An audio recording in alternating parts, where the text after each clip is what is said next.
Monsieur Patrick Mervin, Tired of Fortune le fait avec beaucoup d'aisance sur 1400 mètres. Comment évaluez-vous cette performance du cheval?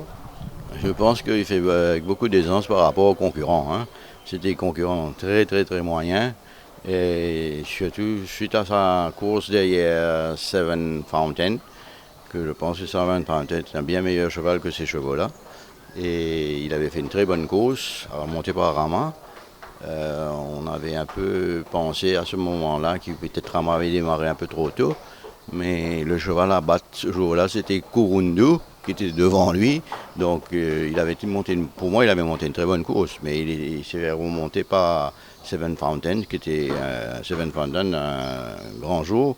Et je pense qu'il était un meilleur cheval que ce lot que le samedi dernier. Et c'est un cheval, un bon petit cheval, mais je pense qu'il est quand même assez limité. Et dans cette division-là, il va bien faire, mais quand il va monter, peut-être dans 36, ça va être déjà un peu plus difficile. Et la course s'est déroulée pas comme on l'avait prévu. C'est-à-dire que les instructions étaient de s'asseoir en 4-5e position. Mais comme il est sorti très très très bien, Calo l'a monté remarquablement bien. Et il a tout de suite changé le plan. Euh, Là-dessus, ça c'est Calo, hein.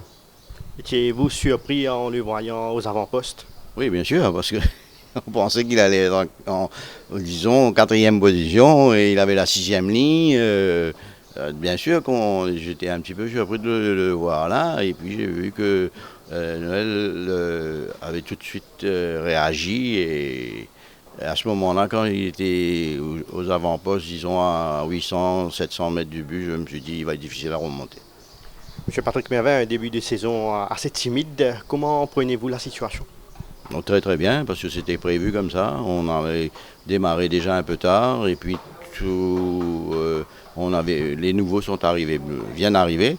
Les anciens, les meilleurs anciens, malheureusement, les meilleurs anciens ont eu des problèmes, tels que Ruby King, Lask, Lovestruck, Atkinson. C'est des bons chevaux qu'on s'attendait à revoir. Malheureusement, on les a perdus. Mais on s'attendait un peu à ce que ce soit très, très, très. Même, je pensais même aller break the ice un peu plus tard que maintenant.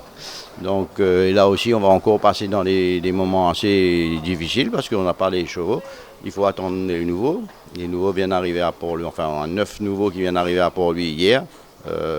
Les autres, il y en a 5 qui viennent sortir de quarantaine. Donc, il y en a 2 qui ne sont pas encore arrivés. Il faut prendre du temps. Je pense qu'on sera assez compétitif au mois de juin, juillet, à partir de juin, juillet.